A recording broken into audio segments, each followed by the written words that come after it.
News প্লাছৰ এই বুলেটিনৰ জৰিয়তে আমি কেইবাটাও গুৰুত্বপূৰ্ণ খবৰ আপোনালোকক জনাবলৈ চেষ্টা কৰিম। ৰাজ্যৰ ৰাজনীতিত আজিৰ দিনটোত কোন কেইটা বিষয়ে আটাইতকৈ বেছি গুৰুত্ব লাভ কৰিলে সেই বিষয়কেইটাও আপোনালোকৰ সন্মুখত উপস্থাপন কৰিবলৈ আমি চেষ্টা কৰিম।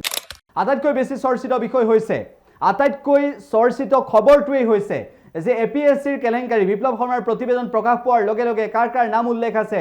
গৌৰৱ গগৈৰ প্ৰসংগ আহি পৰিছে। গৌৰৱ গগৈৰ বিয়াত ৰাকেশ পালে কি দিছিল, ৰাকেশ পালে দিয়া তালিকা পোহৰলৈ আহিছে। ৰাকেশ পালে যি বস্তু দিছিল সেই তালিকা পোহৰলৈ আহিছে। অখিল গগৈ কমল মেধিৰ নাম স্পষ্ট হৈছে। অখিল গগৈ কমল কুমাৰ মেধিৰ নাম কি কাৰণত সেই বিপ্লৱ শৰ্মাৰ প্ৰতিবেদনত অন্তৰ্ভুক্ত হৈছে আৰু একেটা সময়তে বিপ্লৱ শৰ্মাৰ প্ৰতিবেদনক লৈ বিভিন্নজনে বিভিন্ন মন্তব্য কৰিছে। উল্লেখ্য বিষয়টো হৈছে যে গৌৰৱ গগৈ, অখিল গগৈ, কমল মেধি এইসকলৰ নাম স্পষ্টকৈ উচ্চাৰণ হোৱাৰ পৰৱৰ্তী সময়ত কোনে কেনেদৰে প্ৰতিক্ৰিয়া দিছে সেয়াও আমি আপোনালোকক জনাবলৈ চেষ্টা কৰিম। অখিল গগৈয়ে সংবাদমেল সম্বোধন কৰিছে। এপিএছচি কেলেংকাৰীৰ প্ৰতিবেদন প্ৰকাশৰ পিছতেই অখিল গগৈয়ে সংবাদমেলত কেইবাটাও মন্তব্য কৰিছে। বিস্ফোৰণ ঘটাইছে সংবাদমেলত অখিল গগৈয়ে। সংবাদমেলৰ জৰিয়তে অখিল গগৈয়ে কি মন্তব্য কৰিছে আৰু কমল কুমাৰ মেধিক কি আহ্বান জনাইছিল অখিল গগৈয়ে, প্ৰথমতে অখিল গগৈৰ মন্তব্য আমি শুনাব বিচাৰিছো। তেতিয়া ময়ো আছিলো কৃষক মুক্তি সংগ্ৰাম সমিতিত। কৃষক মুক্তি সংগ্ৰাম সমিতিয়ে হ'ল সেইটো সংগঠন যাৰ প্ৰচেষ্টাত এপিএছচি কেলেংকাৰীটো অসমৰ সমাজ জীৱনলৈ ওলাই আহিছিলে। আপোনালোকে সকলোৱে জানে যে এপিএছচি কেলেংকাৰীটো উন্মুক্ত কৰাৰ ক্ষেত্ৰত কৃষক মুক্তি সংগ্ৰাম সমিতিৰ অৱদানেই আটাইতকৈ বেছি। যদিও এটা ঘটনাক্ৰমে কিবা এটা কেছ লাগিলত, পইচা ধৰা পৰিলত এগৰাকী মহিলাই কেছ এটা দিয়াৰ কাৰণেহে কেছটো পটককে ওলাই গ'ল। কিন্তু আপোনালোকে সকলোৱে জানে যে এপিএছচি কেলেংকাৰীটো এটা বৃহৎ কেলেংকাৰী বুলি অসমৰ সমাজ জীৱনত প্ৰতিষ্ঠা কৰা। সেই কেলেংকাৰীটোৰ ডিটেইলছ মানে একদম ডিটেইলছ মানে আপোনাৰ বিতং বিৱৰণ সমাজ জীৱনত দাঙি ধৰা। এপিএছচি কেলেংকাৰীটোক কেনেকৈ এটা মাফিয়া ৰাজৰ উদাহৰণ, অৰ্থাৎ প্ৰচলিত সকলো আইন কানুন নাইকিয়া কৰি, সকলো আইন কানুন ধ্বংস কৰি কৰা এটা ভয়াৱহ এটা মানে আপোনাৰ কেলেংকাৰী, সেই কথাটো আমি প্ৰতিপন্ন কৰিছিলো। এপিএছচি কেলেংকাৰীৰ প্ৰতিবেদনখনত মোৰ নামটো ঘটনাক্ৰমত আমি দেখিছো যে মোৰ নামটো এটা ঠাইত সোমাইছে। কিমান পেজ নম্বৰ? 507। 507 পেজ নম্বৰটোত কৈছে যে সেই সময়ত মই কৃষক মুক্তি সংগ্ৰাম সমিতিৰ উপদেষ্টা আছিলো আৰু কৃষক মুক্তি সংগ্ৰাম সমিতিৰ জেনেৰেল ছেক্ৰেটাৰী সেই সময়ৰ কমল কুমাৰ মেধিয়ে এজন অভিযুক্তৰ পৰা, কি নাম আছিলে, দোষী সাব্যস্ত হোৱা অভিযুক্তৰ পৰা মৃগেন শইকীয়া আছে তেনেকে যে কৰিছিলে বুলি অভিযোগ কৰিছে। গতিকে তেখেতে এই বিষয়টোৰ ওপৰত ডেফিনেটলি এটা স্পষ্টীকৰণ দি অন্তত মোৰ বিষয়টো ক্লিয়াৰ কৰি দিয়া দৰকাৰ। মই কমল মেধিক ইয়াৰ পৰা আকৌ এবাৰ আহ্বান জনাইছো। তেখেতে কৈছে যে 2014 চনত কমল মেধিয়ে পইচা লৈছিলে কৃষক মুক্তি সংগ্ৰাম সমিতিৰ জেনেৰেল ছেক্ৰেটাৰী হৈ থাকোতে, আৰু আমি 17 জুলাই 2015 তাৰিখৰ দিনা কৃষক মুক্তি সংগ্ৰাম সমিতিৰ হৈ মই গুৱাহাটী উচ্চ ন্যায়ালয়ত এখন PIL ৰাজহুৱা স্বাৰ্থজড়িত গোচৰ 48/2015 নামৰ এখন PIL এপিএছচি কেলেংকাৰীৰ ওপৰত দাখিল কৰিছিলো। আৰু সেই PILৰ ভিত্তিতে এপিএছচি কেলেংকাৰী 2013 আৰু 2014 চনৰ গোটেই বহীবিলাক, ৰিটেন টেষ্টৰ গোটেই বহীবিলাক আৰু ভাৰ্ভাই ৰেকৰ্ডবিলাক সংৰক্ষণ কৰিবলৈ কোৰ্টে নিৰ্দেশ দিছিলে। আৰু সেই সংৰক্ষণটো কৰাৰ কাৰণেহে এপিএছচি যে কেলেংকাৰী হৈছিলে এই বস্তুটো প্ৰমাণ কৰিব পৰা গৈছিলে। কেইজনমান এপিএছচি কেলেংকাৰী কৰা এপিএছ আৰু ACS তেওঁলোকে চাকৰি পুনৰ ঘূৰাই পালে। এইটোক লৈ চাৰিওফালে হাল্লা খোৱাৰ পাছতে হিমন্ত বিশ্ব শৰ্মাই 2022 চনৰ 21 মাৰ্চৰ প্ৰতিবেদনখন জমা দিয়া প্ৰতিবেদনখন 2025 চনৰ কেই মাৰ্চ? কালি 17 মাৰ্চ, অৰ্থাৎ 3 বছৰৰ পাছত অসমৰ মুখ্যমন্ত্ৰী হিমন্ত বিশ্ব শৰ্মাই ন্যায়িক আয়োগৰ প্ৰতিবেদন 3 বছৰৰ পাছত বিধানসভাত উত্থাপন কৰিছে। এই সময়খিনিৰ ভিতৰত 15 জন ACS APS অফিচাৰ ইতিমধ্যে খালাস পায়, খালাসটো পালে তেওঁলোকে আকৌ চাকৰি ঘূৰাই পালে।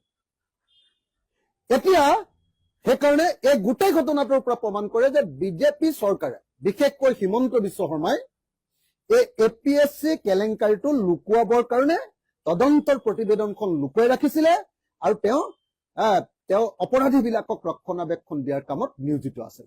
অসমৰ মুখ্যমন্ত্ৰীৰ নাম এই কেলেংকাৰীত অভিযুক্ত আছিলে, অথচ এই প্ৰতিবেদনখনত তেখেতৰ নামটো আমি ক'তো দেখা নাই। এতিয়ালৈকে থাকিবও পাৰে, মই পঢ়িবলৈ সময় পোৱা নাই। কিন্তু অভিযোগ আপোনাৰ দোষী সাব্যস্ত কৰিছে এই প্ৰতিবেদনে কেইজন মানুহক?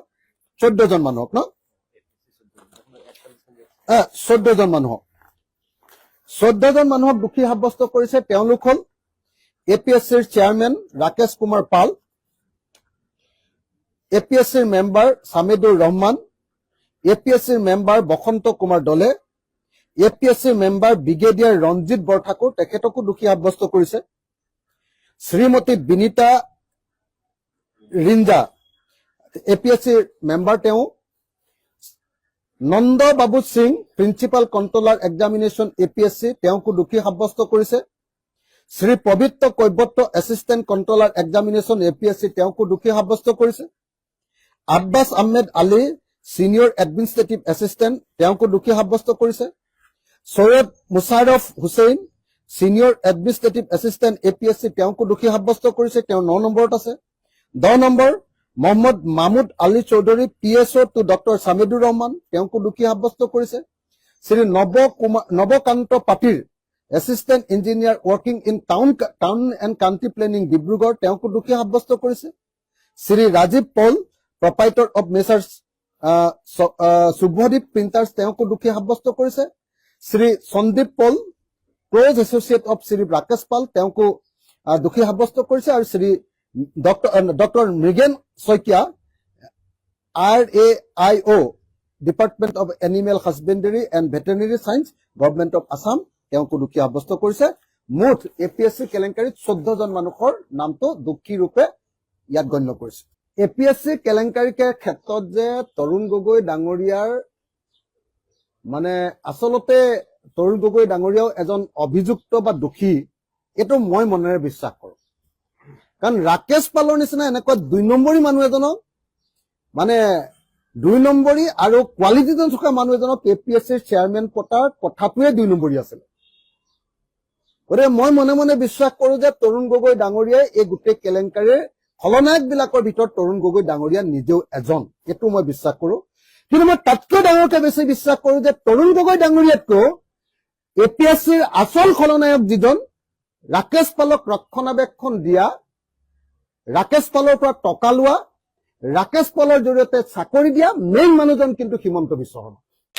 অখিল গগৈৰ সংবাদমেলৰ পৰৱৰ্তী সময়ত কমল কুমাৰ মেধিয়ে ৰাজহুৱাকৈ স্পষ্টীকৰণ দিছে। বৰ্তমানৰ বিজেপি নেতা, পূৰ্বৰ কৃষক মুক্তি সংগ্ৰাম সমিতিৰ নেতা কমল মেধিয়ে সেই সময়ত 3 লাখ টকা আনিছিল নে নাই, সেই সন্দৰ্ভত কমল কুমাৰ মেধিয়ে স্পষ্টীকৰণ দিছে। কি কৈছে কমল কুমাৰ মেধিয়ে, আমি আপোনালোকলৈ আগবঢ়াইছো। APSC কেলেংকাৰী সন্দৰ্ভত বিপ্লৱ শৰ্মা ডাঙৰীয়াৰ যি প্ৰতিবেদন, তাত মোৰ নামটোও তাত লিখা দেখিবলৈ পাইছো। এগৰাকী কেলেংকাৰীত অভিযুক্ত শইকীয়া নামৰ এজন অভিযুক্তৰ স্বীকাৰোক্তি এটা সংলগ্ন কৰা হৈছে তাত। আৰু তাত কোৱা হৈছে যে কমল মেধিয়ে 3 লাখ টকা দিছে, এনেকুৱা ধৰণৰ কথা, গুৰুতৰ অভিযোগ এটা তাত আহিছে। এই গোটেই বিষয়টো সন্দৰ্ভত মই স্পষ্ট কৰি দিব বিচাৰো যে APSC কেলেংকাৰীৰ নামত কিবা এই ধৰণৰ ঘটনা মুঠেও কতো হোৱা নাই। এজন মানুহ মোৰ ওচৰলৈ আহিছিলে, এই শইকীয়া বোলা মানুহজন, আৰু এজন বিশেষ ব্যক্তিয়ে মোৰ ওচৰলৈ তেওঁক লৈ আহিছিলে। সেই বিশেষ ব্যক্তিজন মোৰ চিনাকি, শইকীয়াজন মোৰ চিনাকি নহয়। তেখেতে আহি মোৰ লগত চিনাকি কৰাই দিলে। আৰু শইকীয়া বোলা মানুহজনে ক'লে যে তেখেতে অখিল গগৈৰ ঘৰৰ পৰা আহিছে আৰু অখিল গগৈয়ে মোৰ লগত কথা পাতিব দিছে বুলি ক'লে। মই তেতিয়া সুধিলো যে কথাটো কি। কথাটো হ'ল যে ৰাকেশ পালে এবাৰ অখিল গগৈ বা মোৰ লগত কথা পাতিব বিচাৰে এই কথাটো তেখেতে কৈছে। তেওঁৰ প্ৰস্তাৱটো হ'ল যে অখিল গগৈ বা মোৰ লগত ৰাকেশ পালে এবাৰ কথা পাতিব বিচাৰে। তেতিয়া মই ক'লোঁ যে আপুনি অখিলদাৰ লগতে কথাটো পাতক, আৰু এইটো কথা সাংগঠনিকভাৱে আমি এনেকৈ পাতিব নোৱাৰোঁ। এই কথাও তেখেতক লগে লগে স্পষ্ট কৰি দিছোঁ। তাৰপিছত 10-15 মিনিটমান সময় তেখেত মোৰ লগত আছে, কথা পাতিছে, আৰু তেখেতক মই স্পষ্টকৈ কৈছোঁ যে এইটো বিষয়ে আমি কথা পাতিব নোৱাৰোঁ। আৰু টকা পইচা লোৱাৰ প্ৰশ্নটো এটা গোকাত মিছা কথা। কোনো পৰিস্থিতিত টকা পইচা লোৱাৰ তাত প্ৰশ্নই নাহিলে। মানুহজনক মই এদিনে লগ পাইছোঁ, এজন বিশেষ ব্যক্তি, মোৰ চিনাকি ব্যক্তিয়ে মোৰ ওচৰলৈ লৈ আহিছিলে। সেই 10-15 মিনিট সময় তেখেতৰ লগত কথা পাতিছোঁ, আৰু তাৰপিছত জীৱনত মই কেতিয়াও সেই মানুহজনক লগ পোৱা নাই। গতিকে মই কেতিয়া তেওঁৰ পৰা টকা ল'লোঁ, ক'ৰ পৰা টকা ল'লোঁ, কেনেকৈ মই টকা ল'লোঁ, এই গোটেই কথাবিলাক মই এতিয়া নিশ্চিতভাৱে এইটো বিষয়টো আইনী এটা মই দিশলৈ যাব লাগিব, কাৰণ গোটেই বিষয়টোত যথেষ্ট এটা বদনাম চৰ্চা হৈছে আজি, যিটো মই অনাহকতে এটা মিছা অপবাদ মোৰ ওপৰত আজি পৰিছে। গতিকে এই বিষয়টো কোনে মোক পইচা দিছিলে, কেনেকৈ পইচা দিছিলে, কি পইচা দিছিলে, এই গোটেই বিষয়টো নিশ্চিতভাৱে মই ন্যায়ালয়ৰ কাষ চাপিম এই গোটেই বিষয়টো লৈ। আৰু মানুহজনে বাৰে বাৰে এটা কথা কৈছিলে যে তেখেতে অখিল গগৈৰ ঘৰৰ পৰা আহিছে আৰু মোৰ লগত অখিল গগৈ কথা পাতিব দিছে। এই কথাটো প্ৰতিবেদনখনতো এই কথাখিনি লিখা আছে। আৰু অখিলদাৰ ঘৰৰ পৰা আহিছে বুলি কোৱা কাৰণেহে মই কথাটো অলপমান এইখিনি সময়ত তেওঁৰ লগত কথা পাতিছিলোঁ। আৰু তাৰ পৰৱৰ্তী সময়ত অখিলদাক মই সুধিছিলোঁ, অখিলদাই কৈছে হয় মানুহ এজন আহিছিলে, এনেকৈ কথা পাতিব আহিছিলে, এনেকৈ কৈছিলে। তাৰ পিছত কি হ'ল মই আৰু নাজানো, গোটেই বিষয়টো আৰু হেৰি নহ'ল।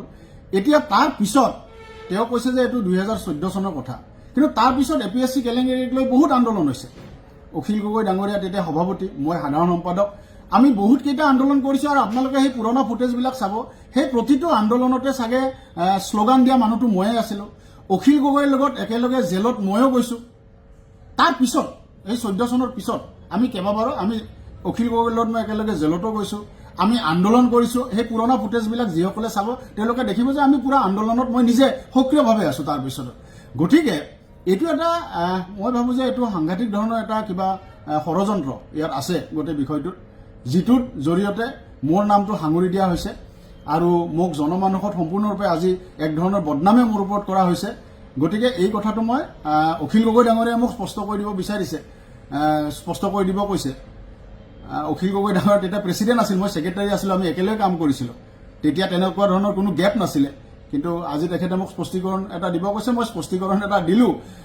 গতিকে এই ধৰণৰ কোনো ধৰণৰ টকাৰ লেনদেনৰ প্ৰশ্নই উঠা নাই, আৰু এই গোটেই বিষয়টো লৈ মই নিশ্চিতভাৱে আইনৰ কাষ চাপিম।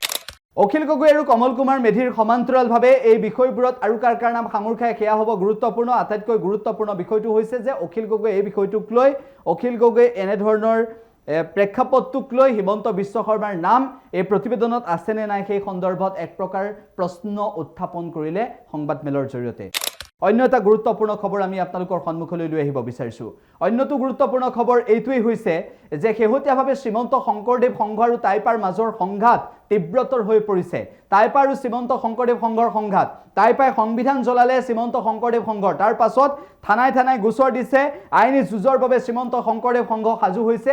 আৰু আজি ৰাজ্যৰ বিভিন্ন প্ৰান্তত শ্ৰীমন্ত শংকৰদেৱ সংঘই এই সন্দৰ্ভত মুখ খুলিছে, তেওঁলোকে মন্তব্য পোষণ কৰিছে এই ক্ষেত্ৰত। হয় কৃষ্ণ, শ্ৰীমন্ত শংকৰদেৱ সংঘৰ মহাপুৰুষ শ্ৰীমন্ত শংকৰদেৱ আৰু শ্ৰী শ্ৰী মাধৱদেৱৰ আদৰ্শেৰে পৰিচালিত উত্তৰ পূৰ্বাঞ্চলৰ এক বৃহৎ জাতীয় সংগঠন। এই জাতীয় সংগঠনৰ যেতিয়া মূল সংবিধানখন কোনোবাই দাহ কৰিব, তাৰ প্ৰতিবাদ আমি ভকতি ভাৱেৰে আহি পেলাই আমি এই অঞ্চলত কৰিছোঁ। গতিকে ইয়াৰ আমি আশা কৰিছোঁ শ্ৰীমন্ত শংকৰদেৱ সংঘৰ যি গতিধাৰা, সেই গতিধাৰা অব্যাহত থাকিব, আৰু যিসকলে সংবিধান দাহ কৰিছে তেখেতসকলক ভগৱন্তই সুমতি প্ৰদান কৰিব। আমি শ্ৰীমন্ত শংকৰদেৱ সংঘই অসমৰ সকলো জাতি জনগোষ্ঠীক লৈ আগবাঢ়ি গৈছে। গতিকে ইয়াত কোনোবাই বিৰোধিতা কৰিলে শ্ৰীমন্ত শংকৰদেৱ সংঘই নিশ্চয় প্ৰতিবাদ কৰিব, আৰু সেই উদ্দেশ্যে আজি আমি গোলাঘাট নগৰত আমি এই প্ৰতিবাদ দাখিল কৰাৰ অৰ্থে এজাহাৰ দাখিল কৰিবলৈ আহিছোঁ। আমাৰ হাজাৰ অধিক আহিছে ইয়াত, আৰু বিভিন্ন ধৰণৰ আহি আছে, আৰু প্ৰত্যেক নিজৰ নিজৰ থানাত, নিজৰ নিজৰ এলেকাৰ থানাত এজাহাৰ দাখিল কৰা হ'ব। কৃষ্ণ জয়গুৰু শংকৰ, আচলতে শ্ৰীমন্ত শংকৰদেৱ সংঘৰ প্ৰত্যেকজন ভকতৰ বুকুত জ্বলি যোৱাকৈ এটা দুষ্কাৰ্য হ'ল। কেইজনমান দুষ্কৃতিকাৰীয়ে টাইপা নামৰ এটা সংগঠনৰ নাম লৈ, তাৰে এজনৰ নাম চিনাক্ত হৈছে উদীপ্ত গগৈ। তেখেতলোকে আমাৰ যি পবিত্ৰ সংবিধান আৰু আমাৰ প্ৰতীক চিহ্ন সেই প্ৰতীক চিহ্ন জ্বলাই দিছিলে যোৱাকালি 17 তাৰিখে সোণাৰী টাউনৰ মাজমজিয়াত। তাৰ কাৰণে শ্ৰীমন্ত শংকৰদেৱ সংঘৰ আজি 55খন জিলা একেলগে প্ৰাথমিক আঞ্চলিক আৰু জিলা শাখাৰ বিষয়ববীয়াসকল আচলতে সম্পূৰ্ণ ভকত অহা নাই ইয়াতে অকল আঞ্চলিক প্ৰাথমিকৰ বিষয়ববীয়াসকলহে আহিছে। গতিকে লক্ষ লক্ষ ভকতৰ প্ৰাণৰ অনুষ্ঠান, চকুৰ যি পানী, সেই পানীক আমি আচলতে নিৰ্বাপিত হওক বুলি আশা কৰিছোঁ। আৰু যিসকল দুষ্কৃতিকাৰীসকলক ভাৰতীয় সংবিধানৰ আধাৰত যি ভাৰতীয় আইন ব্যৱস্থা আছে, আইন ব্যৱস্থাপনাৰ ওপৰত আমাৰ আস্থা আছে, আশা আছে, ভৰসা আছে। গতিকে সেই আইন ব্যৱস্থাৰে আমি শ্ৰীমন্ত শংকৰদেৱ সংঘ আগবাঢ়িছোঁ। এটা কথা সকলোৱে আজিৰ তাৰিখত আমি স্পষ্টকৈ জনাই দিব বিচাৰিছোঁ যে শ্ৰীমন্ত শংকৰদেৱ সংঘৰ যিভাগ সংবিধান, সেই সংবিধান ভাগ ভাৰতীয় সংবিধানৰ আধাৰত ৰচিত আৰু ভাৰতীয় সংবিধানৰ ইয়াতে কোনো বাধা নাই।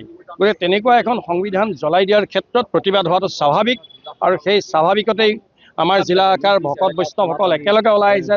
ঢেকিয়ালস্থ জিলা নামঘৰৰ পৰা তেখেতসকলে আশা কৰিছিলে আমি পদব্ৰজে যাওঁ, আমি কিন্তু পদব্ৰজে নকৰি গাড়ীৰে কৰিব লগা হৈছে, যিহেতু যথেষ্ট দূৰ, 13 কিলোমিটাৰ দূৰত্ব আমি পদব্ৰজে আহিব নোৱাৰি আমি নগৰত গাড়ী ৰাখি লৈ আমি সদৰ থান লৈ আহিছোঁ। ইয়াৰ পিছতে আমি জিলা শাখাৰ আয়ুক্ত মহোদয়ক আমি এখন স্মাৰক পত্ৰ দিবলৈ আগবাঢ়িম।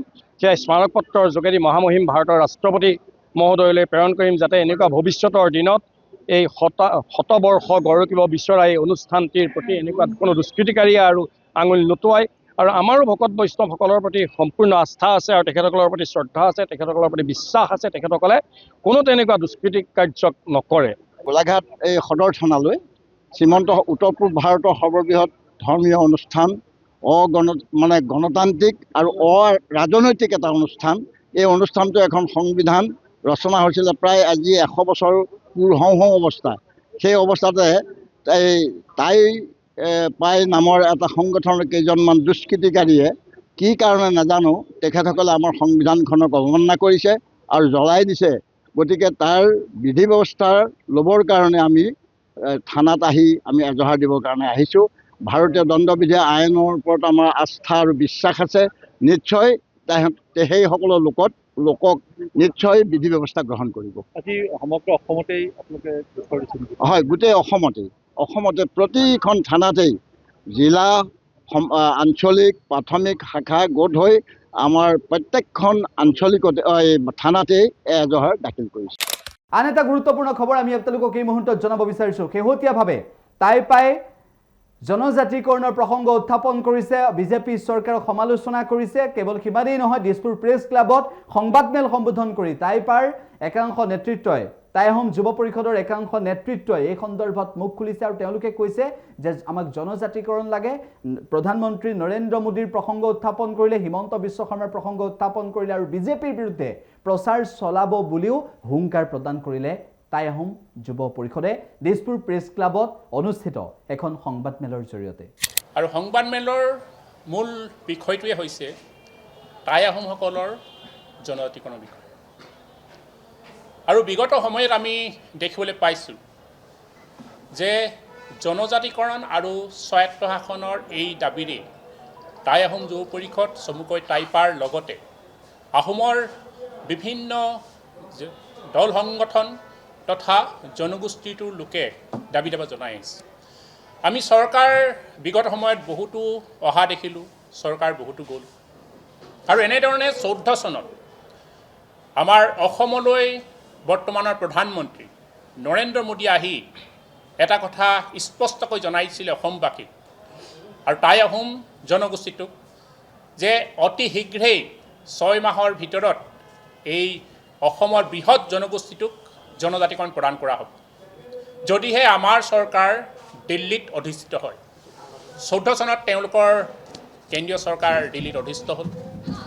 আৰু যি 6 মাহৰ কথা কৈছিলে বৰ্তমানৰ প্ৰধানমন্ত্ৰী নৰেন্দ্ৰ মোদী, এই 6 মাহ বাগৰি আপোনালোকে দেখিবলৈ যদি পায় প্ৰায় 10টা বছৰ পাৰ হৈ 11টা বছৰ পৰিল। কিন্তু 6 মাহ নাহিল। প্ৰায় 2 বছৰৰ বাবে, 2টা কাৰ্যকালৰ বাবে নৰেন্দ্ৰ মোদী আজিও প্ৰধানমন্ত্ৰী হৈ আছে। আৰু অসমতো আমি যদি চাওঁ, প্ৰথম সৰ্বানন্দ সোণোৱাল চৰকাৰ, সেই সময়তো সৰ্বানন্দ সোণোৱাল চৰকাৰ হোৱাৰ আগে টাই আহোমৰ এই বৃহৎ জনগোষ্ঠীটোক জনজাতিকৰণ প্ৰদান কৰাৰ কথা অৱগত কৰিছিল। 16 চনত যেতিয়া তেওঁলোকে বিধানসভাত দিছপুৰত যেতিয়া চৰকাৰ গঠন কৰিলে। কিন্তু তেওঁলোকৰ চৰকাৰো শেষ হ'ল আৰু পুনৰবাৰ 21 চনত বিজেপি চৰকাৰ আহিল, মুখ্যমন্ত্ৰী ডক্টৰ হিমন্ত বিশ্ব শৰ্মা পুনৰ তেওঁলোকৰ চৰকাৰৰ মুখ্যমন্ত্ৰী। কিন্তু জনজাতিকৰণৰ বিষয়টো তেওঁলোকে কেতিয়াবা কা আন্দোলনৰ সময়ত আমাৰ উচ্চ সদন ৰাজ্যসভাত তেওঁলোকে পঠিয়াই দিয়ে যে পাছ হ'বলৈ বেছি দিন নাই। আকৌ কেতিয়াবা ক'ব যে আমি মডেলটি বনাই দিছোঁ, আমাৰ অধ্যক্ষ সেই সময়ৰ মুখ্যমন্ত্ৰী হিমন্ত বিশ্ব শৰ্মাক অধ্যক্ষ বনাই দিয়া হ'ল, আমাৰ পৰা কেন্দ্ৰলৈ তেওঁলোকে প্ৰতিবেদন পাঠ হ'ব, প্ৰতিবেদন পঠিয়াব আৰু প্ৰতিবেদনৰ লগে লগে আপোনালোকক জনজাতিকৰণ দিয়া হ'ব। গতিকে বিধানসভাৰ নিৰ্বাচন, লোকসভাৰ নিৰ্বাচন আৰু যোৱাবাৰ 24 চনৰ আকৌ নিৰ্বাচন, এনেকুৱা কেইবাটাও নিৰ্বাচন অসমত পাৰ হৈ গুচি গ'ল আৰু প্ৰত্যেকবাৰেই এই বৃহৎ জনগোষ্ঠীটোক তেওঁলোকে জনজাতি কৰিম কৈ বাৰে বাৰে আচলতে প্ৰতাৰণা কৰি আছে। গতিকে এইবাৰো আমি এটা কথা স্পষ্ট কৰি দিছোঁ যে এই আচলতে মিছলীয়া যি প্ৰধানমন্ত্ৰী, এই মিছলীয়া প্ৰধানমন্ত্ৰী পুনৰবাৰ অসমলৈ আগমন হৈ আছে। ইতিমধ্যে সকলোৱে জানে 24, 25, 26 তাৰিখে তেওঁলোকে এডভান্টেজ আছামৰ লগতে বাকী কেইবাটাও অনুষ্ঠানত অসমলৈ পুনৰ পদাৰ্পণ কৰিব আৰু হয়তো একেখিনি কথাই ক'ব, টাই আহোম জনগোষ্ঠীক জনজাতিকৰণ আগন্তুক দিনৰ আমি ছমাহৰ ভিতৰত কৰি দিয়া হ'ব, আমাক ভোট দিয়ক, 26ক আমাক আকৌ এই চৰকাৰখন গঠন কৰিবলৈ সুবিধা দিয়ক, 26ৰ পিছত আমি আকৌ আপোনালোকক জনজাতিকৰণ প্ৰদান কৰা। গতিকে এই কথাবোৰ শুনি শুনি শুনি শুনি দল সংগঠনৰ লগতে এই জনগোষ্ঠীটো অতিষ্ঠ হৈ পৰিছে। এই জনগোষ্ঠীটোৰ কাৰণেই আমি যদি কওঁ শৰাইঘাটৰ যুদ্ধ মোগলক 17 বাৰকৈ পৰাস্ত কৰিছে, এই জনগোষ্ঠীটোৰ কাৰণেই আজি অসমত বিজেপিৰ চৰকাৰখন গঠন হৈছে। এই জনগোষ্ঠীটোৰ ত্যাগ নথকাহেঁতেন, এই জনগোষ্ঠীটোৰ নেতৃত্ব নোহোৱাহেঁতেন এই অসমখন কেতিয়াবাই মোগলৰ হাতলৈ গুচি গ'লহেঁতেন আৰু অসমখন মিয়া ৰাজ্য বা বাংলাদেশ হ'বলৈ বেচিব নালাগিলহেঁতেন।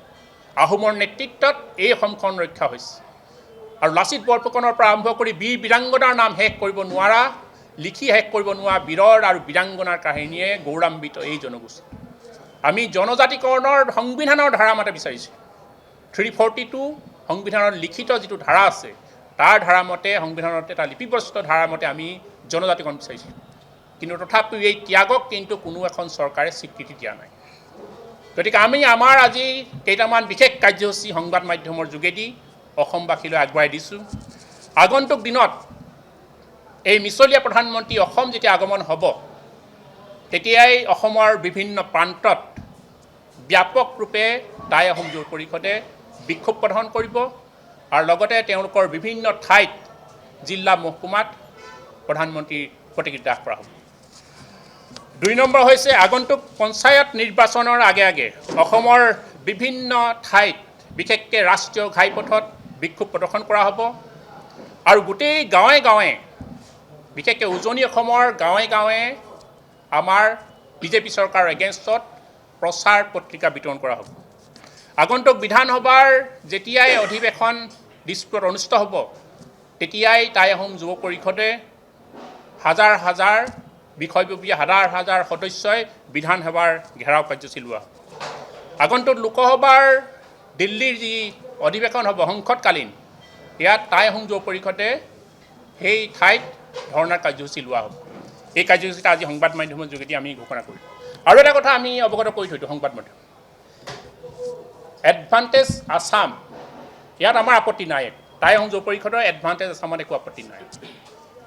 বিদেশৰ পৰা উদ্যোগপতি আহিব, বিদেশৰ পৰা ডাঙৰ ডাঙৰ কোম্পানী হ'ব, অসমখন উন্নয়ন হ'ব, আমি আদৰণি জনাইছোঁ। আৰু লগতে এটা কথা অৱগত কৰি থওঁ, নহ'লে পিছত কোনোবাই ৰাজনীতি কৰিব। আমাৰ ভাই বন্ধু অসমৰ এটা পুৰণি জনগোষ্ঠীয় জাতি ভাই বুলি ক'ব লাগিব, চাহ জনগোষ্ঠীসকলৰ, তেওঁলোকে ঝুমুৰ নৃত্য প্ৰদৰ্শন কৰিব। আমি আদৰণি জনাইছোঁ, খুব ভাল কথা, ঝুমুৰ নৃত্য তেওঁলোকে প্ৰদৰ্শন কৰিছে, আমিও যাম চাবলৈ ঝুমুৰ নৃত্য চাবলৈ তেওঁলোকৰ। কিন্তু ইয়াত প্ৰধানমন্ত্ৰীৰ কথাটো কোনো ধৰণৰ নাৰাজ যাতে তেওঁলোকে নহয় যে প্ৰধানমন্ত্ৰীক আমি বাধা দিছোঁ এই ক্ষেত্ৰত, কিন্তু তেওঁলোকক আমি স্পষ্ট কৰি দিছোঁ। ঝুমুৰ নৃত্য আমি আদৰণি জনাইছোঁ, কিন্তু প্ৰধানমন্ত্ৰী যি মিছলীয়া প্ৰধানমন্ত্ৰী আমি তেওঁকহে বিৰোধিতা কৰিছোঁ, ঝুমুৰ নৃত্যক আমি বিৰোধিতা কৰা নাই। গতিকে ইয়াত পিছত এনেকুৱা বিষয়বোৰ কিছুমান দুষ্ট চক্ৰই আচলতে জাতি জনগোষ্ঠীৰ মাজত তেওঁলোকে বিভেদ সৃষ্টি কৰি ৰাজনীতি কৰা এটা ব্লু প্ৰিণ্ট আকৌ ট্ৰাই কৰি দিব। সেইকাৰণে আগতীয়াকৈ আমি কথাখিনি কৈ দিছোঁ। গতিকে এডভান্টেজ আছামক আমি আদৰণি জনাইছোঁ, ঝুমুৰ নৃত্যক আমি আদৰণি জনাইছোঁ, আমিও যাম চাবলৈ। কিন্তু প্ৰধানমন্ত্ৰী মিছলীয়া প্ৰধানমন্ত্ৰীক আমি বিৰোধ কৰিছোঁ, এই কথাখিনি আমাৰ স্পষ্ট।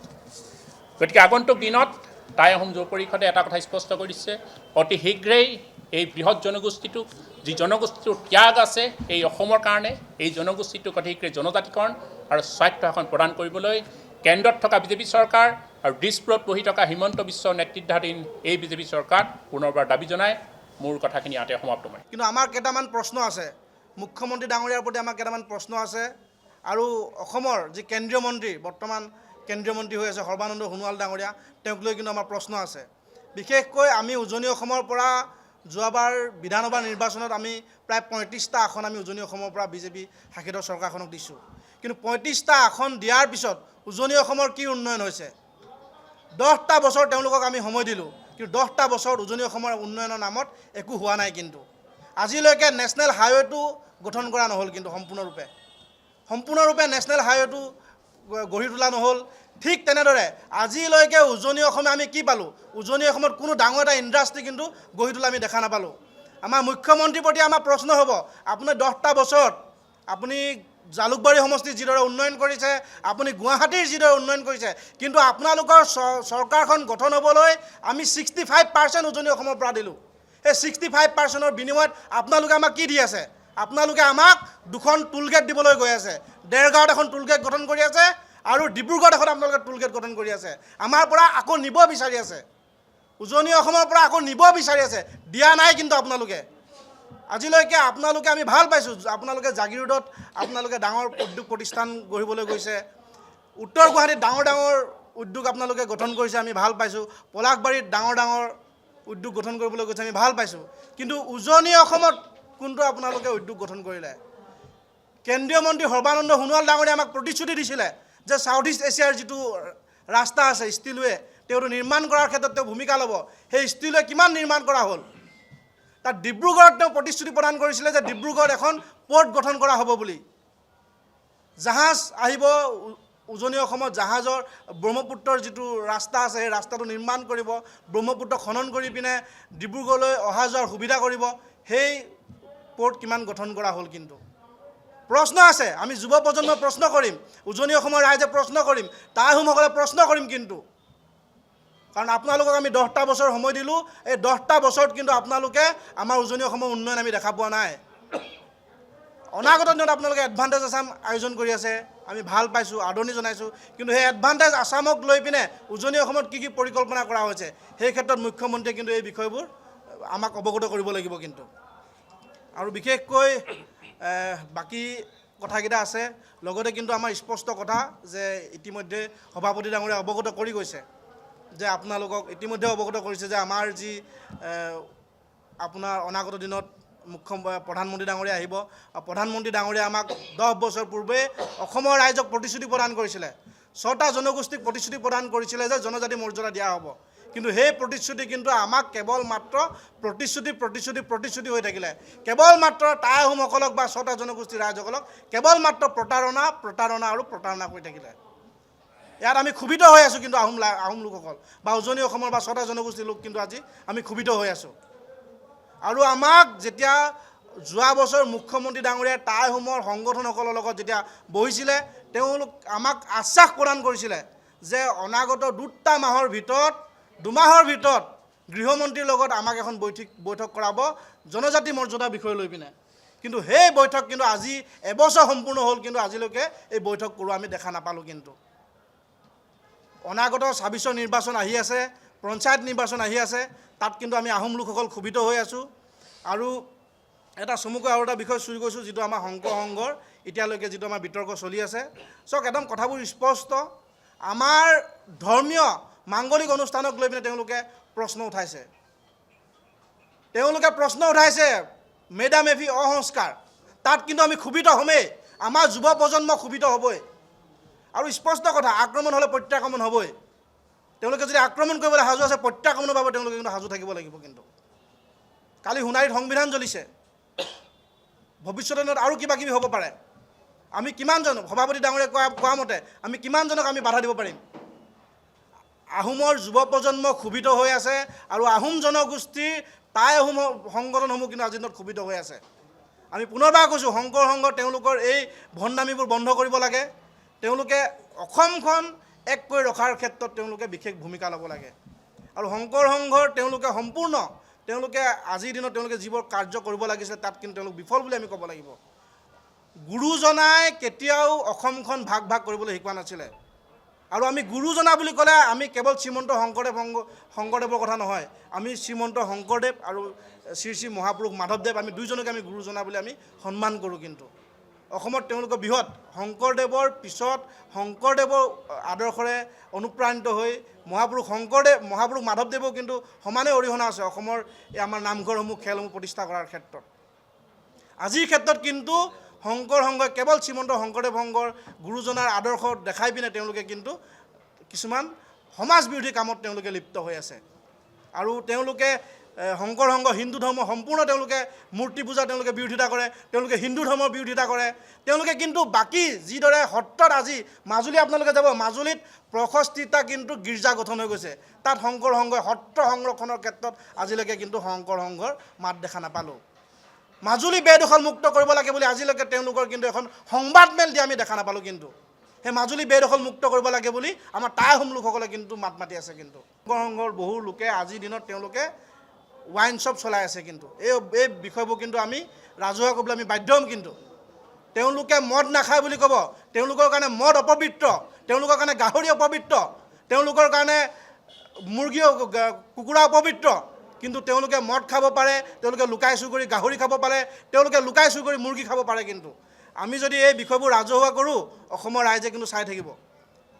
কিমানৰ নামত গাহৰি বিক্ৰী কৰা আছে আমি ৰাজহুৱা কৰিব পাৰোঁ, কিমানৰ নামত ৱাইন শ্বপ আছে আমি ৰাজহুৱা কৰিব পাৰোঁ। এই বিষয়বোৰ আমাৰ ওচৰত তথ্য আছে, কিন্তু আমি ৰাজহুৱা কৰা নাই। অসমৰ ৰাইজে তেওঁলোকে কিছুমান ক্ষেত্ৰত ভাল কাম কৰি গৈছে বা গুৰুজনাৰ নাম লৈ পিনে তেওঁলোকে কিছুমান আদৰ্শৰে দেখুৱাই গৈছে, সেইবাবে এইবোৰ মই ৰাজহুৱা কৰিব বিচৰা নাই। কিন্তু স্পষ্ট কথা আমি টাউন যুৱকতে কৈ দিওঁ যে আক্ৰমণ হ'লে প্ৰত্যাক্ৰমণ হ'ব। আৰু আমাক FIR দি আমাক ভয় খুৱাব নোৱাৰে, এইটো স্পষ্ট কথা। আমাক FIR দি আমাক জেল হাজোতলৈ নিবলৈ আমাক ভয় খুৱাব নোৱাৰে।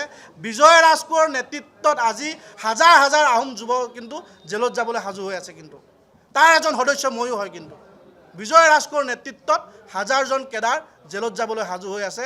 আক্ৰমণ হ'লে কিন্তু প্ৰত্যাক্ৰমণ হ'ব, এইটো স্পষ্ট।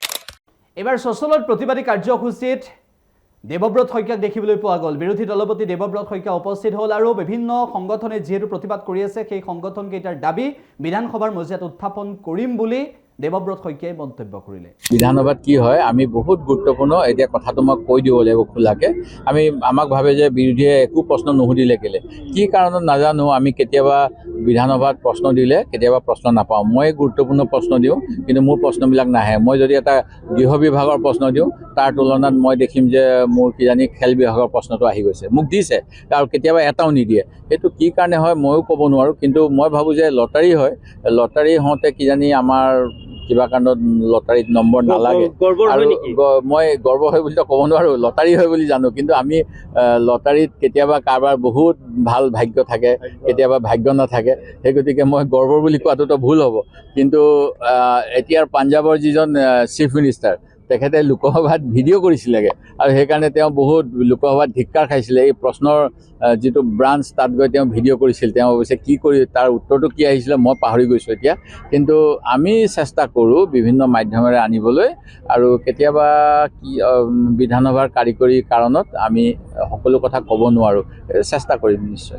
ৰাজীৱ ভৱনত কালি এটা বিধানসভাত কি হয় আমি বহুত গুৰুত্বপূৰ্ণ এতিয়া কথাটো মই কৈ দিব লাগিব খোলাকে। আমাক ভাবে যে বিৰোধীয়ে একো প্ৰশ্ন নুসুধিলে কেলে, কি কাৰণত নাজানো। আমি কেতিয়াবা বিধানসভাত প্ৰশ্ন দিলে কেতিয়াবা প্ৰশ্ন নাপাওঁ। মই গুৰুত্বপূৰ্ণ প্ৰশ্ন দিওঁ কিন্তু মোৰ প্ৰশ্নবিলাক নাহে। মই যদি এটা গৃহ বিভাগৰ প্ৰশ্ন দিওঁ তাৰ তুলনাত মই দেখিম যে মোৰ কিজানি খেল বিভাগৰ প্ৰশ্নটো আহি গৈছে। মোক দিছে আৰু কেতিয়াবা এটাও নিদিয়ে। সেইটো কি কাৰণে হয় ময়ো ক'ব নোৱাৰোঁ, কিন্তু মই ভাবোঁ যে লটাৰী হয়, লটাৰী হওঁতে কিজানি আমাৰ কিবা কাৰণত লটাৰীত নম্বৰ নালাগে। আৰু মই গৰ্ব হয় বুলিতো ক'ব নোৱাৰোঁ, লটাৰী হয় বুলি জানো। কিন্তু আমি লটাৰীত কেতিয়াবা কাৰোবাৰ বহুত ভাল ভাগ্য থাকে, কেতিয়াবা ভাগ্য নাথাকে। সেই গতিকে মই গৰ্ব বুলি কোৱাটোতো ভুল হ'ব। কিন্তু এতিয়াৰ পাঞ্জাৱৰ যিজন চিফ মিনিষ্টাৰ তেখেতে লোকসভাত ভিডিঅ' কৰিছিলেগৈ আৰু সেইকাৰণে তেওঁ বহুত লোকসভাত ধিক্কাৰ খাইছিলে। এই প্ৰশ্নৰ যিটো ব্ৰাঞ্চ তাত গৈ তেওঁ ভিডিঅ' কৰিছিল। তেওঁ অৱশ্যে কি কৰি তাৰ উত্তৰটো কি আহিছিলে মই পাহৰি গৈছোঁ এতিয়া, কিন্তু আমি চেষ্টা কৰোঁ বিভিন্ন মাধ্যমেৰে আনিবলৈ, আৰু কেতিয়াবা কি বিধানসভাৰ কাৰিকৰী কাৰণত আমি সকলো কথা ক'ব নোৱাৰোঁ, চেষ্টা কৰিম নিশ্চয়। ৰাজীৱ ভৱনত কালি এটা বিধানসভাত কি হয় আমি বহুত গুৰুত্বপূৰ্ণ, এতিয়া কথাটো মই কৈ দিব লাগিব খোলাকৈ। আমাক ভাবে যে বিৰোধীয়ে একো প্ৰশ্ন নুসুধিলে কেলে, কি কাৰণত নাজানো। আমি কেতিয়াবা বিধানসভাত প্ৰশ্ন দিলে কেতিয়াবা প্ৰশ্ন নাপাওঁ। মই গুৰুত্বপূৰ্ণ প্ৰশ্ন দিওঁ কিন্তু মোৰ প্ৰশ্নবিলাক নাহে। মই যদি এটা গৃহ বিভাগৰ প্ৰশ্ন দিওঁ তাৰ তুলনাত মই দেখিম যে মোৰ কিজানি খেল বিভাগৰ প্ৰশ্ন। আমি জানাব বিচাৰিছোঁ অন্য এটা গুৰুত্বপূৰ্ণ খবৰ। ৰকিবুল হুছেইনে এবাৰ মুখ্যমন্ত্ৰী ডক্টৰ হিমন্ত বিশ্ব শৰ্মাক আকৌ এবাৰ সমালোচনা কৰিছে। ৰকিবুল হুছেইনে বিস্ফোৰণ ঘটাইছে এই সন্দৰ্ভত। ৰকিবুল হুছেইনে হিমন্ত বিশ্ব শৰ্মাক বেয়া পোৱা মানুহৰ সংখ্যা কিয় বৃদ্ধি হৈছে সেই সন্দৰ্ভতো মন্তব্য কৰিছে। মোৰ কথাবিলাক শুনিব নালাগে। মাননীয় মুখ্যমন্ত্ৰী ডাঙৰীয়াই যিটো ফেচবুকত কমেণ্ট কৰিছে তাৰ তলৰ ৰাইজৰ উক্তিবিলাক চাওক। সিদিনালৈকে তেওঁক প্ৰশংসা কৰা ৯৯% হিন্দু মানুহে তেওঁৰ বিপক্ষে কথা কৈছে, আৰু সেইকাৰণে তেওঁ আজি ভয় খাইছে, ষড়যন্ত্ৰত লিপ্ত হৈছে। ক'ত আপোনাৰ ৯৯% হিন্দু মানুহে তেওঁক আজি বেয়া পাইছে, কোচ ৰাজবংশী লোকসকলে বেয়া পাইছে, তেওঁলোকক অপমান কৰিছে বিভিন্ন ক্ষেত্ৰত, তেওঁলোকৰ প্ৰতিনিধিত্ব নাই। আজি বঙাইগাঁও নিচিনা অঞ্চলৰ পৰা এজন মন্ত্ৰী ল'ব লাগে, আগতে তেওঁলোকে মন্ত্ৰী লোৱা নাই। বিভিন্ন অঞ্চলত আপোনাৰ আহোমসকলে বেয়া পাইছে, মৰাণ মটকসকলে বেয়া পাইছে, চুতীয়া লোকসকলে বেয়া পাইছে, সম্প্ৰদায়ৰ লোকসকলে বেয়া পাইছে, বাঙালী হিন্দু লোকসকলে আজি বেয়া পাইছে তেওঁক। আৰু যেতিয়া দেখিছে যে সেই লোকসকলে তেওঁক বেয়া পাইছে, এতিয়া যদি আপুনি ফেচবুকত চাই দুই এটা মুছলমান যাক তেওঁ মিয়া বুলি কয় সেইকেইটাহে কেইটামান সমৰ্থন পাইছে। গতিকে তেওঁ ইণ্টেলিজেন্সৰ যোগেদি গম পাইছে যে তেওঁৰ আৰু মুখ্যমন্ত্ৰী হিচাপে আয়োগ বেছি দিন নাই। এই কথা বিজেপিয়ে ভালকে গম পাইছে। সেইকাৰণে বিজেপিয়ে পৰিকল্পিতভাৱে তেওঁক মুখ্যমন্ত্ৰীৰ পৰা আঁতৰাবৰ কাৰণে তেওঁৰ বিৰুদ্ধে এজন লোকক সভাপতি কৰিছে, আৰু তেওঁলোকক যোগেদি মুখ্যমন্ত্ৰী ডাঙৰীয়াই গম পায় যেতিয়া বিনাশকালে বিপৰীত বুদ্ধি, এতিয়া বিপৰীত বুদ্ধিৰে বিভিন্ন ধৰণৰ ষড়যন্ত্ৰ কৰিছে। এইবিলাক অসমৰ ৰাইজে সকলোবিলাক ষড়যন্ত্ৰ ওপৰাই পেলাব। মোৰ কথাবিলাক শুনিব নালাগে। মাননীয় মুখ্যমন্ত্ৰী ডাঙৰীয়াই যিটো ফেচবুকত কমেণ্ট কৰিছে তাৰ তলৰ ৰাইজৰ উক্তিবিলাক চাওক। সিদিনালৈকে তেওঁক প্ৰশংসা কৰা ৯৯% হিন্দু মানুহে তেওঁৰ বিপক্ষে কথা কৈছে, আৰু সেইকাৰণে তেওঁ আজি ভয় খাইছে, ষড়যন্ত্ৰত লিপ্ত হৈছে। ক'ত আপোনাৰ ৯৯% হিন্দু মানুহে তেওঁক আজি বেয়া পাইছে, কোচ ৰাজবংশী লোকসকলে বেয়া পাইছে, তেওঁলোকক অপমান কৰিছে বিভিন্ন ক্ষেত্ৰত, তেওঁলোকৰ প্ৰতিনিধিত্ব নাই। আজি বঙাইগাঁও নিচিনা অঞ্চলৰ পৰা এজন মন্ত্ৰী ল'ব লাগে, আগতে তেওঁলোকে মন্ত্ৰী লোৱা নাই। বিভিন্ন অঞ্চলত আপোনাৰ আহোমসকলে বেয়া পাইছে, মৰাণ মটকসকলে বেয়া পাইছে, চুতীয়া লোকসকলে বেয়া পাইছে, সম্প্ৰদায়ৰ লোকসকলে বেয়া পাইছে, বাঙালী হিন্দু লোকসকলে আজি বেয়া পাইছে তেওঁক। আৰু যেতিয়া দেখিছে যে সেই লোকসকলে তেওঁক বেয়া পাইছে, এতিয়া যদি আপুনি ফেচবুকত চাই দুই এটা মুছলমান যাক তেওঁ মিয়া বুলি কয় সেইকেইটাহে কেইটামান সমৰ্থন পাইছে। গতিকে তেওঁ ইণ্টেলিজেন্সৰ যোগেদি গম পাইছে যে তেওঁৰ আৰু মুখ্যমন্ত্ৰী হিচাপে আয়োগ বেছি দিন নাই। এই কথা বিজেপিয়ে ভালকে গম পাইছে। সেইকাৰণে বিজেপিয়ে পৰিকল্পিতভাৱে তেওঁক মুখ্যমন্ত্ৰীৰ পৰা আঁতৰাবৰ কাৰণে তেওঁৰ বিৰুদ্ধে এজন লোকক সভাপতি কৰিছে, আৰু তেওঁলোকক যোগেদি মুখ্যমন্ত্ৰী ডাঙৰীয়াই গম পায় যেতিয়া বিনাশকালে বিপৰীত বুদ্ধি, এতিয়া বিপৰীত বুদ্ধিৰে বিভিন্ন ধৰণৰ ষড়যন্ত্ৰ কৰিছে। এইবিলাক অসমৰ ৰাইজে সকলোবিলাক ষড়যন্ত্ৰ ওপৰাই পেলাব। মোৰ কথাবিলাক শুনিব নালাগে। মাননীয় মুখ্যমন্ত্ৰী ডাঙৰীয়াই যিটো ফেচবুকত কমেণ্ট কৰিছে তাৰ তলৰ ৰাইজৰ উক্তিবিলাক চাওক। সিদিনালৈকে তেওঁক প্ৰশংসা কৰা ৯৯% হিন্দু মানুহে তেওঁৰ বিপক্ষে কথা কৈছে, আৰু সেইকাৰণে তেওঁ আজি APSC কেলেংকাৰীক লৈ এবাৰ মুখ খুলিছে AIDFৰ বিধায়ক আমিনুল ইছলামে। আমিনুল ইছলামে মন্তব্য কৰিছে যে ঘোষ দি চাকৰি লোৱাসকলৰ কথাই নহয়, প্ৰতিবেদনৰ নাম সাঙুৰ খোৱা যিসকল ব্যক্তিৰ নাম সাঙুৰ খাইছে সেইসকলৰ ক্ষেত্ৰতো ব্যৱস্থা ল'ব লাগে বুলি AIDFৰ বিধায়ক আমিনুল ইছলামে মন্তব্য কৰিছে। আমিনুল ইছলামৰ মন্তব্য আমি আপোনালোকক শুনাব বিচাৰিছোঁ।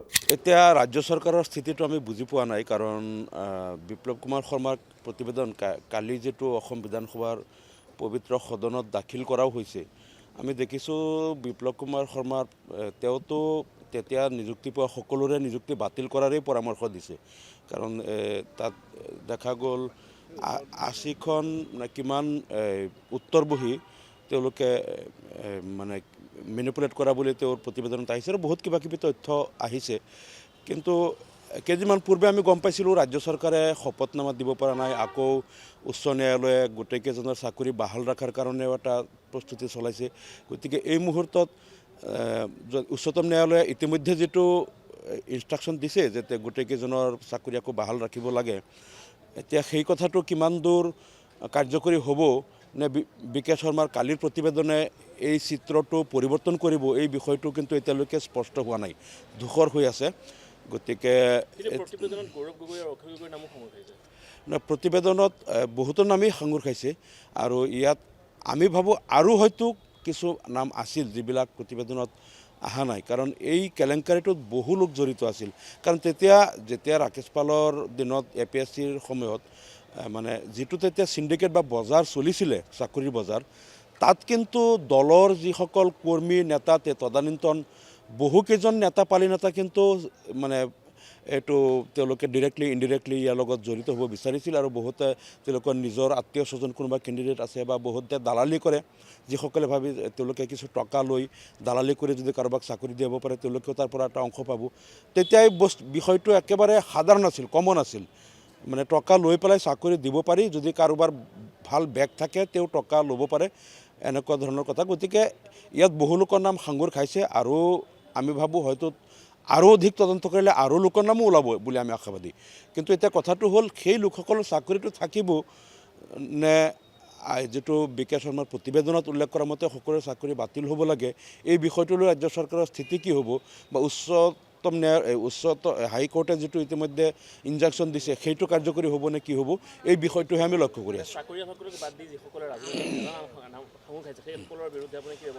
তেওঁলোকৰ বিৰুদ্ধে একশ্যন হ'ব লাগে। আচলতে চাকৰি যিসকলে পাইছে তেওঁলোক যিমান অপৰাধী, তাতকৈ যিসকলে দালালি কৰিছে টকা পইচা দি বা টকা পইচা লৈ যিসকলে টকা খোৱাৰ ধান্দা কৰিছে, নেতা পালি নেতা দালাল, তেওঁলোক বেছি অধিক অপৰাধী তেওঁলোকহে। কাৰণ তেওঁলোকে বহু যিসকলে চাকৰিৰ প্ৰাৰ্থী তেওঁলোকতে চাকৰি পাব বিচাৰিব, যেতিয়া তেওঁলোকে জানিব যে আজিৰ যুগত টকা পইচা নিদিলে বা কোনোবা বেগ নাথাকিলে টকা পইচা নিদিলে চাকৰি পোৱা নাযায়। গতিকে তেওঁলোকে নিজৰ জীৱনৰ স্বাৰ্থত হয়তো বহুতে অবৈধ পন্থা বাছি লৈছে আৰু তেওঁলোকক কোনোবা এপ্ৰ'চ কৰিছে বা কোনোবা দালালে তেওঁলোকক কৈছে যে আমাক টকা দিয়ক, আমি আপোনালোকক চাকৰি দিব পাৰিম।